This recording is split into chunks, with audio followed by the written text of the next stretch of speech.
Oke, assalamualaikum warahmatullahi wabarakatuh. Untuk mata pelajaran fisika kelas 10 kali ini, lanjutan materi kemarin 2 minggu yang lalu kita sudah membahas tentang alat ukur dan pembacaannya. Sekarang kita lanjut ke materi selanjutnya, yakni tentang besaran dan satuan.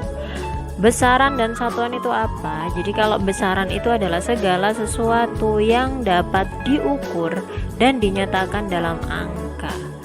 Nah, kalau satuan berarti sesuatu yang digunakan untuk menyatakan hasil pengukuran. Maksudnya seperti apa? Jadi besaran itu adalah, kalau di sini tertera 20 cm, maka 20 ini namanya besaran dan sentimeter itu adalah satuannya. Gitu. Jadi pembandingnya. Oke. Dalam fisika, besaran itu dia dibedakan menjadi dua. Ada yang namanya besaran pokok dan besaran turunan. Ini kan dulu SMP sudah pernah dapat, ya kita kembali lagi. Pengertian besaran dan satuan kalau menurut arahnya itu dia dibagi menjadi dua. Ada yang namanya besaran vektor dan ada yang namanya besaran skalar. Contoh besaran vektor itu adalah kecepatan. Kenapa? Karena kecepatan itu dia punya nilai. Misalkan nilainya itu apa? Berarti 40 km per jam. Ini namanya nilainya.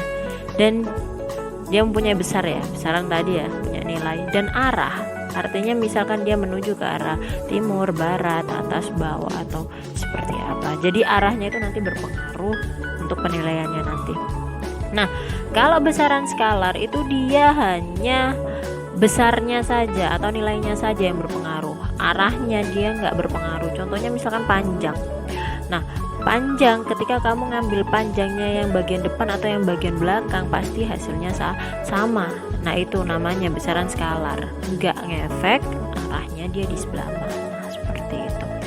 Nah, kalau sekarang kita ke besaran pokok dan besaran turunan. Apa yang dinamakan dengan besaran pokok? Nah, besaran pokok itu adalah besaran yang dapat berdiri sendiri dan langsung dapat terukur. Jadi nggak usah menghitung lagi. Misalkan kamu menimbang, sekali kamu naik di timbangan, maka akan langsung keluar angkanya. Itu biasanya massa, kan kayak gitu. Misalkan kamu mengukur panjang dengan penggaris, maka bisa langsung keluar angkanya.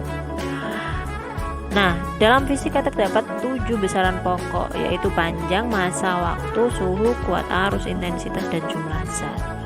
Seperti SMP dulu ya, 7. Nah, untuk memahaminya, cara mempermudahnya menghafal, di sini ada massa paling indah, waktuku, jumpa susi. Artinya massa panjang, intensitas, waktu, kuat arus, jumlah zat, su berarti suhu. Di sini ada satuan standar internasionalnya dan di sini adalah lambangnya. Meter itu berarti m, kilogram kg, dan seterusnya, seperti itu. Nah, kalau tadi sudah besaran pokok artinya berdiri sendiri. Kalau besaran turunan itu adalah besaran yang tersusun dari besaran-besaran pokok. Tersusun itu maksudnya seperti apa?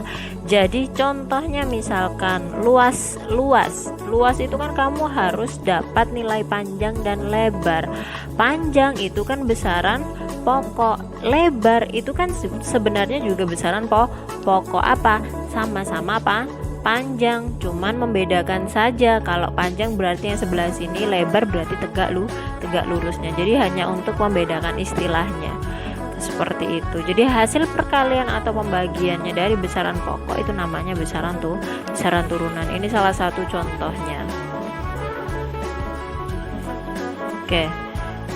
Kemudian untuk satuan pengukuran. Nah, di sini pengukuran itu satuannya ada satuan tak baku. Contohnya apa satuan tak baku itu? Kalau zaman dulu itu kan masih menggunakan 1 depa, 1 hasta, 1 tangan, 1 yard, seperti itu. Tapi kan kenapa dikatakan tidak baku? Karena panjang tangan seseorang itu berbeda-beda. Kemudian ada juga yang menggunakan jengkal istilahnya gitu. Nah, maka karena tidak baku itu susah untuk mendapat kepastiannya, maka diadakannya satuan sistem internasional.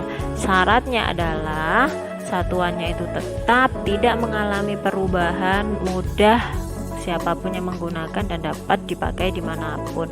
Jadi istilahnya kita menyamakan satu persamaan gitu.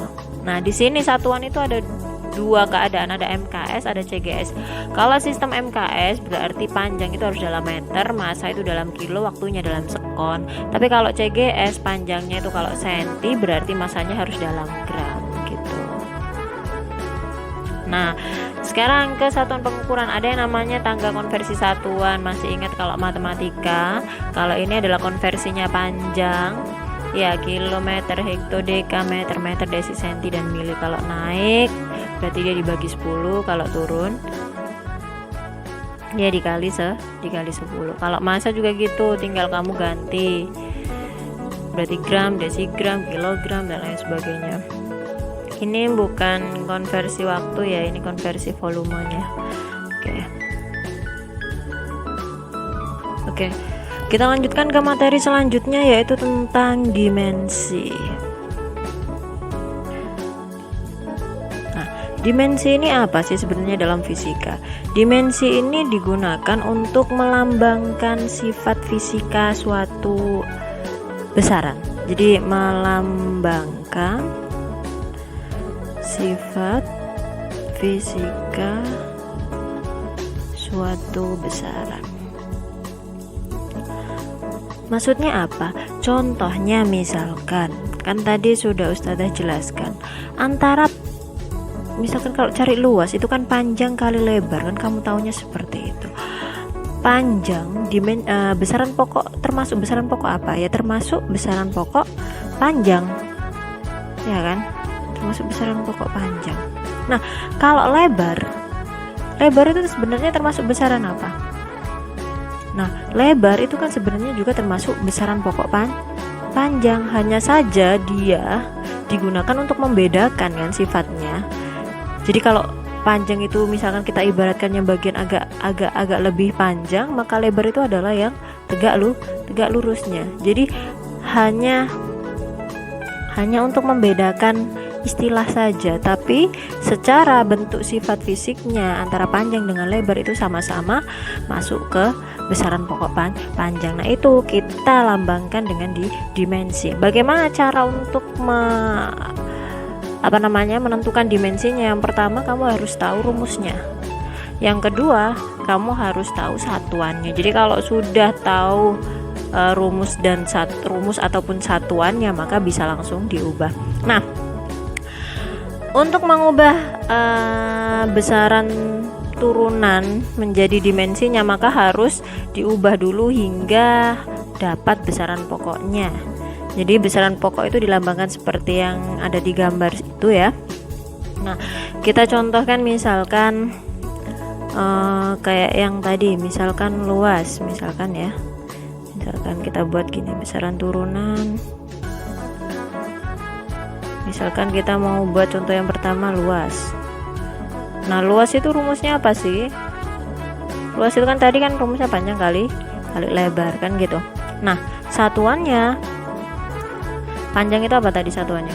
Meter kan. Lebar karena dia termasuk panjang, maka satuannya juga meter, sehingga satuannya jadi meter kuadrat. Maka untuk dimensinya, nah, karena meter itu adalah satuan untuk panjang, maka dimensinya adalah pakai long.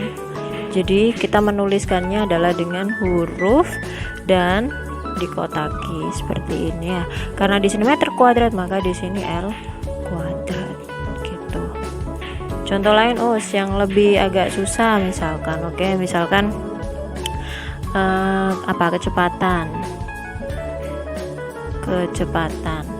kecepatan itu kan jarak per waktu ya, rumusnya itu S per T. Nah, jarak itu satuannya apa? Meter, waktu kan sekon. Meter sudah besaran pokok, sudah. Sekon sudah besaran pokok, sudah. Maka tinggal kita ubah. Meter itu berarti termasuk dimensinya panjang, berarti L per sekon. Nah, sekon itu kan berarti kan T. time, ya kan.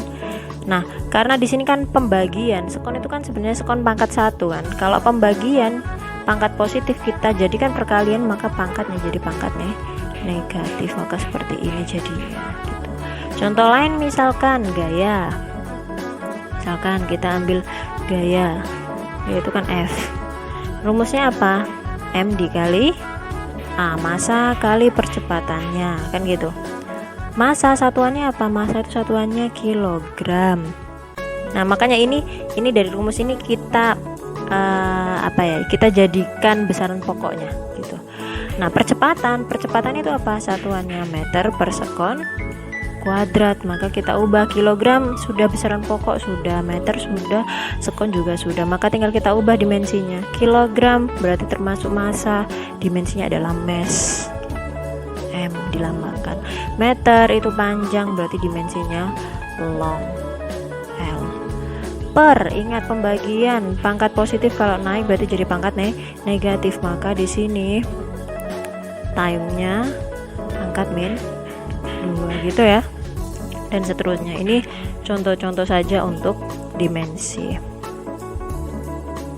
Oke, sekarang kita lanjut ke angka penting. Angka penting itu apa? Angka penting itu terdiri dari angka pasti dan angka taksiran. Terdiri dari angka pasti dan angka taksiran. Taksiran itu apa? Angka yang belum pasti. Nah, letaknya angka taksiran itu adalah angka yang paling belakang.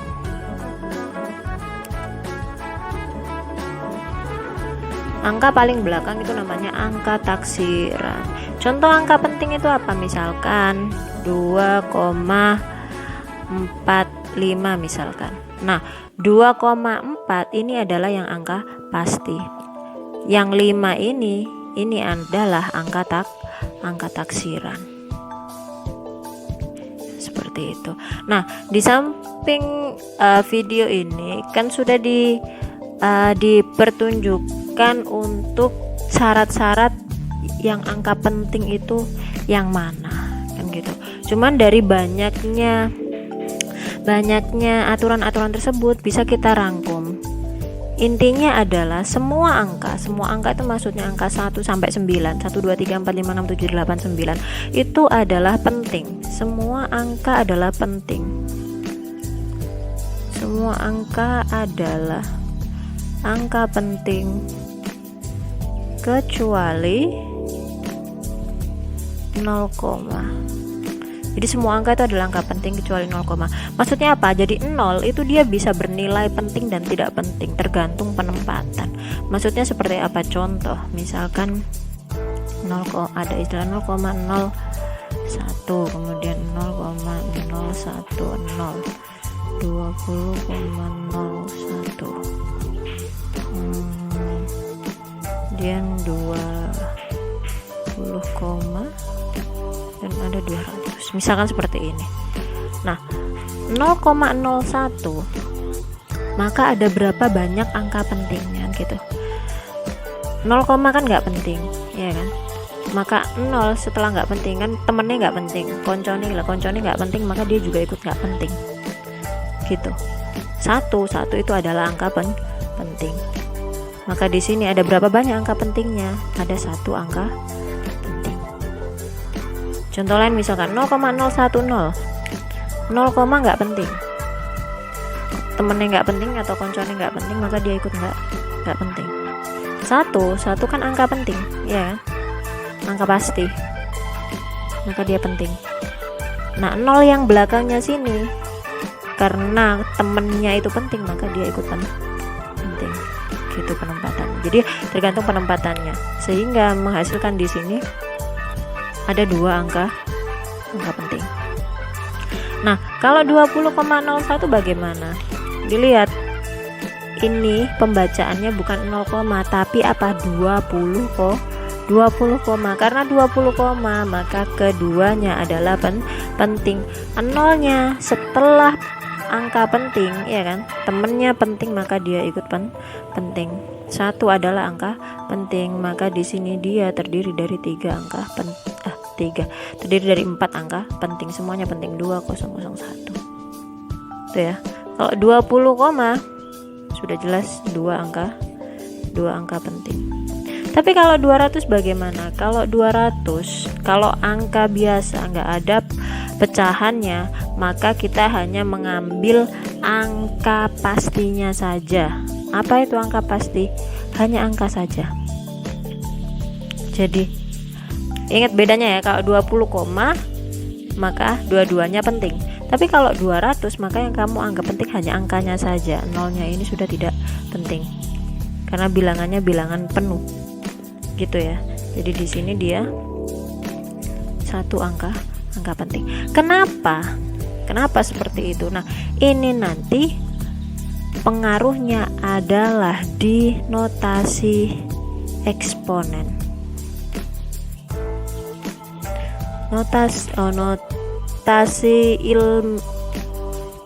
Ini pengaruhnya adalah di notasi ilmiah atau notasi eksponen sama aja. Nah, notasi ilmiah itu apa? Notasi ilmiah itu penulisan 10 berpangkat. Jadi A dikali 10 pangkat N. Itu namanya notasi ilmiah. Nah, untuk penulisan notasi ilmiah itu dia terdiri dari angka penting dan 10 pangkat N itu namanya adalah orde. Ini namanya orde. Jadi itu adalah angka pentingnya. Nah, makanya ketika ada angka 200, maka kita pasti menuliskannya angka pentingnya di angka 2. Maka di sini angka pentingnya di 2 dikalikan 10 pangkat nolnya ada 2. Maka 2 ini adalah angka penting ya, 2 itu angka pentingnya, 10 pangkat 2 namanya oke. Makanya kalau 200 angka pentingnya itu hanya 1. Sekarang kita masuk ke operasi hitung angka penting. Yang pertama, sebelum kita ke operasi hitungnya, kita harus tahu tentang operasi pembulatan. Kan matematikanya sudah dari SMP ya. Kalau angka yang dibulatkan itu lebih dari 5, maka dibulatkannya ke atas. Misalkan 2,17 misalkan. 7-nya ini kan angka taksirannya mau kita bulatkan. Nah, 7 itu kan lebih dari 5, maka 7 dibulatkan ke atas sehingga hasilnya jadi 2,2 gitu ya. Jadi 7-nya dibulatkan ke depan karena lebih dari 5. Jika angka yang dibulatkan kurang dari 5, maka dibulatkan ke bawah. Misalkan 2,13 misalkan. Nah, 3 ini kan angka taksirannya, kamu bulatkan seperti itu. Maka karena 3 itu kurang dari 5, maka kamu bulatkan ke belakang. Dibulatkan ke belakang itu artinya apa? Berarti sama seperti dihilangkan. Berarti hasilnya jadi tetap 2,1. Nah, tapi jika yang dibulatkan itu sama dengan 5, maka ini yang harus hati-hati. Kamu harus lihat angka sebelum 5. Jadi angka sebelum 5. Jika bilangan sebelum 5 itu adalah angka ganjil, maka dibulatkan ke atas. Contohnya misal kita ambil 2,35 misalkan. Nah, kita kan mau membulatkan yang 5-nya ini. Karena yang dibulatkan sama dengan 5 dan sebelum 5 dilihat angka 3 itu ganjil, maka kita bulatkan ke atas atau ke depannya. Maka hasilnya jadi 2,4. Tapi kalau sebelum 5 itu bilangan genap, maka kita bulatkan ke bawah. Misalkan 2,45 misalkan. Nah, 5 itu mau kita bulatkan. Karena depannya 5 itu bilangannya genap, maka kita bulatkan ke belakang sehingga hasilnya jangan 2,45 deh, nanti bingung. Misalkan 2,6 gini aja biar beda. Nah, misalkan 2,65. Sebelumnya angka 5 itu bilangan genap, maka 5-nya kita bulatkan ke belakang sehingga hasilnya jadi 2,6 gitu. Paham ya untuk pembulatan? Sekarang kita lanjutkan ke operasi penjumlahannya. Nah, kalau untuk penjumlahan dengan aturan angka penting itu adalah hasil akhirnya. Jadi kamu jumlahkan dulu, kamu kurangi dulu. Tapi nanti hasil akhirnya itu hanya boleh terdiri dari satu angka taksiran saja. Dan kita ngambilnya adalah angka taksiran yang paling depan. Maksudnya apa? Jadi 468,395 taksirannya itu kan di 5, ya kan? Nah, kalau 415,21 berarti kan angka taksirannya di angka 1. Ketika kita kurangi, maka hasilnya itu kan berarti di sini 5, 8, 1, ini 3, ini 5. Kan gini. Nah, maka di sini itu kan deretannya sini kan ada angka taksiran. Deretan sini juga ada angka taksiran. Maka kan tidak boleh ada dua angka taksiran. Berarti kita hanya ngambil satu saja. Yang mana itu? Kamu ambil yang paling depan. Maka kita hanya mengambil sampai sini saja. Gitu. Nah, untuk 5-nya bagaimana? Tinggal kamu lihat. 5-nya itu nggak boleh langsung kita buang. Tapi harus apa? Tadi di awal kita lakukan pembulatan. Karena yang kita bulatkan sama dengan 5, dilihat lagi.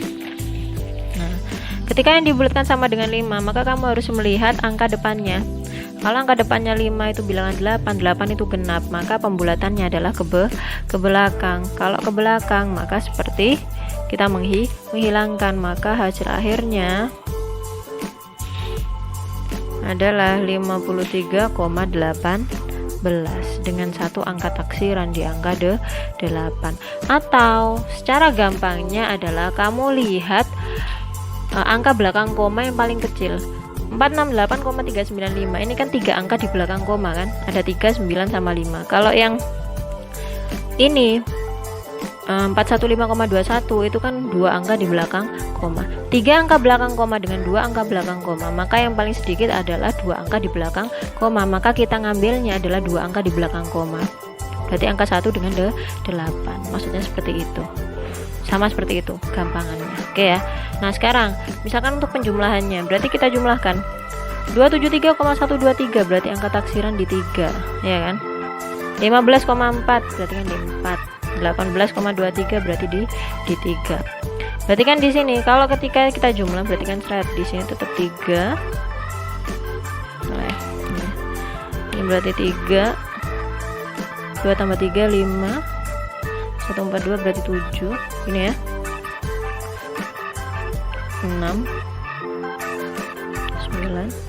Kan hasilnya kayak gini. Nah, itu kan nggak boleh kan, deretannya sini ada angka taksiran, deretan sini ada taksiran, deretan sini ada angka taksiran, kan nggak boleh. Ambil yang paling depan, berarti di angka 7 kan gini. Nah, 5-nya itu sama, kita membulatkan sama dengan 5, tapi depannya 5 bilangan ganjil, maka kita bulatkan ke depan. Dibulatkan ke depan, maka hasil akhirnya adalah berarti jadi 296, kalau ke depan berarti ditambah 1 gitu. Oke, kalau tadi sudah selesai ke operasi penjumlahan dan pengurangan, sekarang kita masuk ke operasi perkalian dan pembagian.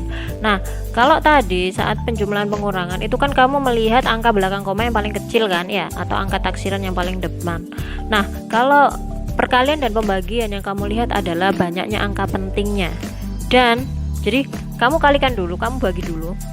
Kemudian hasil akhirnya adalah harus terdiri dari angka penting yang paling kecil dari yang dikalikan atau yang dibagi. Misalkan 24,51. 24,51 itu ada berapa banyak angka penting?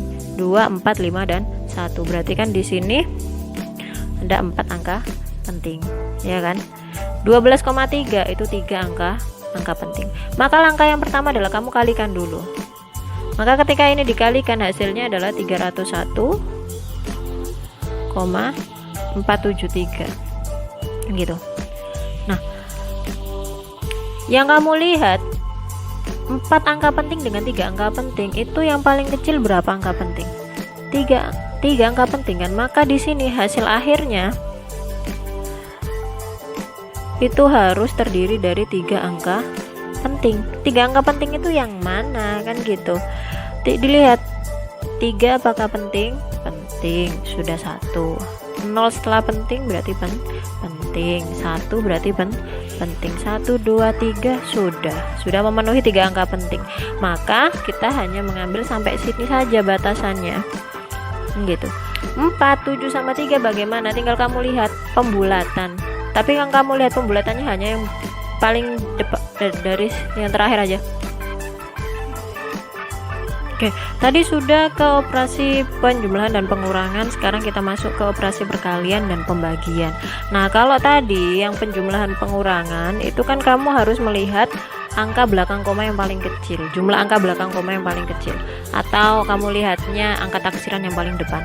Tapi kalau yang perkalian atau pembagian, kamu melihatnya bukan angka taksirannya, tapi angka pentingnya, banyaknya angka penting, dan hasil akhirnya itu adalah harus angka penting yang paling kecil. Contohnya adalah 24,51 kita kalikan dengan 12,3. 24,51 itu berapa banyak angka penting? Itu kan 2, 4, 5, dan 1, maka ada 4 angka penting. Kalau 12,3, 3 angka penting. Langkah yang pertama adalah kamu kalikan dulu. Kalikan seperti matematika biasa. Nanti ketemunya adalah 301,473. Kan gitu. Nah, antara 4 angka penting dan 3 angka penting, maka yang paling kecil adalah 3 angka penting. Maka di sini hasil akhirnya kita harus mengambil angka penting yang paling kecil, 3 angka penting. Jadi di sini kan ada 1, 2, 3, 4, 5, 6, ada 6 angka penting, maka hanya kita ambil 3 angka pentingnya saja. Mana itu? 3 itu penting, ya kan? 0 setelah penting berarti ikut penting. 1 adalah angka penting. 1, 2, 3 sudah cukup 3 angka penting, maka hanya ini yang kita ambil. Untuk 4-nya bagaimana? Atau 473 ini, maka dilakukan pembulatan. Yang dibulatkan yang mana? Langsung yang setelahnya angka ini. Jadi kita ngambilnya 3 angka penting, maka belakangnya yang kita bulatkan. 4 itu kan kurang dari 5, maka pembulatannya kita lakukan ke belakang. Artinya apa pembulatan ke belakang? Berarti dihilangkan. Maka hasil akhirnya adalah angka hasil akhir perkaliannya ini menggunakan operasi angka penting, berarti 301. 301 itu 3 angka penting, gitu ya. Oke, contoh lainnya misalkan pembagian antara 12,5 dibagi dengan 2,5. 12,5 itu kan 23, 3 angka penting ya.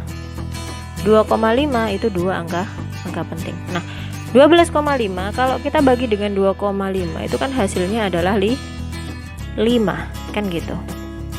Oke ya. Nah, dilihat 3 angka penting dengan 2 angka penting, maka yang paling kecil adalah 2, maka hasil akhir itu harus 2 angka penting. Sedangkan kamu lihat hasil akhirnya itu cuma 5. 5 itu berapa? 5 itu hanya 1 angka penting. Maka supaya dia jadi 2 angka penting bagaimana? Maka kita jadikan 5-nya itu berarti 5,0. Seperti itu. Jadi dari yang awalnya awalnya ini hanya 1 angka penting, kita jadikan menjadi 2 angka penting dengan menambahkan koma 0, kan jadi akhirnya jadi 2 angka penting terpenuhi, gitu. Oke ya, kemudian untuk yang materi terakhir kita ke notasi ilmiah. Tadi sudah kita singgung, untuk notasi ilmiah itu terdiri dari angka penting, atau saya tuliskan gini, angka penting dikali 10 berpangkat. 10 pangkat ini namanya ordenya, ya kan, tadi sudah dijelaskan.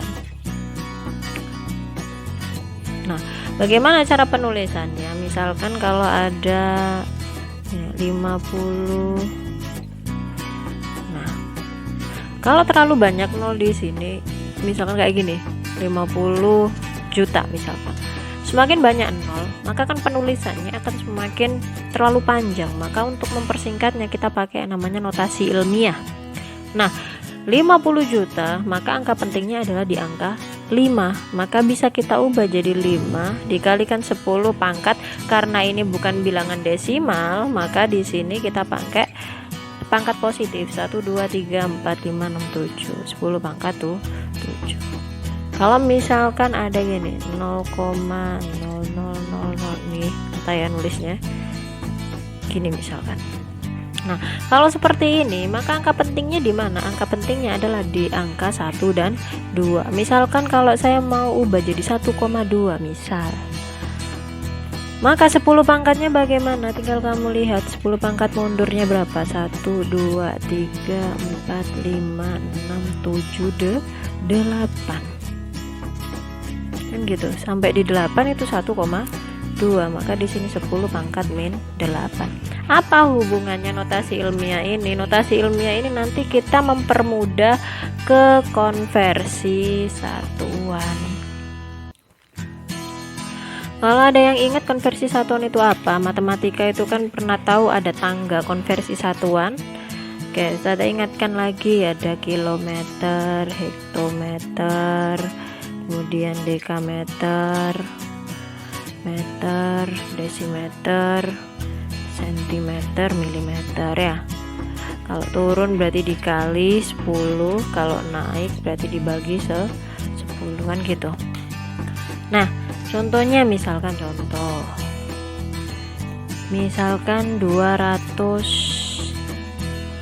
milimeter kubik mau kita jadikan ke meter kubik, misalkan seperti ini.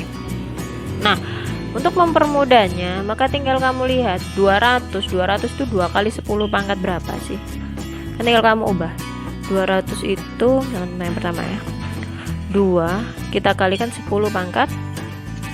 Nolnya ada 2, maka 10 pangkat 2. Ini 200. Kita ubah jadi 2 kali 10 pangkat 2. Sekarang milimeter. Milimeter ketika ke meter berarti kan dia naik. Naik berapa? 1, 2, 3. Naiknya 3 karena naik berarti pembagian. Kalau dibagi berarti pangkatnya negatif. 10 pangkat negatif. Tapi dilihat tadi kan naik 3. Tapi dilihat di sini ada pangkat 3. Maka sekali naik itu angkanya adalah nolnya ada 3. Jadi 100. Sekali naik itu 1000. Naik lagi 1000, naik lagi 1000. Maka karena naik 3 kali dan pangkatnya 3 berarti tinggal kita kalikan 3 kali 3 berarti 10 pangkat min 9. Gitu ya cara konversinya. Jadi 200 itu 2 kali 10 pangkat 2. Milimeter ke meter naik 3 tapi pangkatnya 3. Berarti 3 kali 3 9. Karena naik berarti pangkat negatif. Maka untuk hasilnya berapa? Maka 2 kali 10 pangkat. Kalau ada 10 berpangkat yang sama, kalau di sini perkalian berarti tinggal di jumlah pangkatnya. 2 ditambah min 9 berapa? Punya uang 2, utang 9 berarti masih min 7 meter kubik gitu. Contoh yang lain misalkan terlalu mudah kalau milimeter kubik, agak yang susah misalkan. Contoh lainnya misalkan apa ya? Misalkan 230 mikrometer. Mikro. Nah, di buku halaman 23 punyamu, LKSmu halaman 23 itu kan ada tabel untuk konversi bilangan. Ada piko, nano, mikro dan lain sebagainya. Ini mikro. Kalau mikro itu di tabelmu adalah 10 pangkat min 6. Jadi kita ubah dulu ya. Misalkan mikrometer minta diubah jadi ke milimeter. Oke. Sama 230 kita ubah dulu. 230 itu berarti berapa? 23 kali 10 pangkat 1. Gini ya. Mikro itu berarti di tabelmu 10 pangkat berapa mikro itu? Pangkat min 6. Maka tulis min 6. Nah, tinggal dilihat setelah mikronya kamu ubah jadi 10 pangkat min 6. Di sini kan berarti tinggal meter. Lah, di sini apakah minta meter? Tidak, di sini mintanya adalah milimeter. Maka dari meter sini harus kamu ubah ke milimeter. Meter ke mili berarti tuh turun berapa? 1, 2, 3. Karena turun 3 berarti 10 pangkatnya positif 3 gitu ya. Jadi 230 itu 23 kali 10 pangkat 1. Mikro itu adalah 10 pangkat min 6 meter. Ya kan? Tapi karena di sini minta milimeter berarti meternya sekaligus kita ubah jadi ke milimeter. 1, 2, 3 turun berarti 10 pangkat positif gitu ya. Kalau sudah 10-nya sama berarti tinggal kita jumlahkan 23 kali 10 pangkat 1 tambah 3 berarti 4, punya uang 4, utang 6, berarti min 2 mm. Gitu ya. Terus misalkan contoh lainnya. Kenapa sih konversi satuan ini penting, Us? Karena nanti di fisika itu tadi kan sudah dijelaskan untuk satuan internasional ya. Satuan internasional itu artinya satuan standar. Jadi dari yang enggak standar itu kita ubah. Jadi ubah itu namanya konversi. Itu yang diperlukan di fisika ya. Misalkan 72 km per jam misalkan. Kita suruh ngubah jadi meter per sekon. Ya, tinggal diubah. 72 berarti kan tetap 72 gitu ya. Kilometer itu kan perkaliannya ya. 72 kilometer berarti kan masih satu bagian sini, berarti perkalian. Kilometer ke meter. Kilometer ke meter. Turun berapa? 1 2 3. Turun 3 berarti 10 pangkat 3 gini ya. Oke. Kilometer ke meter 10 pangkat 3. Bagi, maka di sini juga tulis dibagi per jam. Jam itu apa? 72 km per jam itu kan sama dengan 72 km tiap 1 jam kan gitu. Maka 1 jam tinggal kita ubah jadi ke sekon. 1 jam berapa detik? 3600. Itu ya. Maka di sini 72 kali 10 pangkat 3 per 3600 berapa? 36 kali 10 pangkat berapa? Gini ya. 3600 itu berarti 36 kali 10 pangkat 2. 72 bagi 36 berarti berapa? 2. Nah, kalau tadi perkalian itu kan pangkatnya di jumlah, kalau ini kalau pembagian maka pangkatnya dikurangi, berarti tinggal 10 pangkat 3 dikurangi 2 berarti 1. Maka hasilnya adalah 20 meter per sekon. Oke ya. Sekian untuk pembelajaran hari ini. Terima kasih. Silakan dilihat di menu tugas IEDU untuk tugas fisika hari ini. Assalamualaikum warahmatullahi wabarakatuh.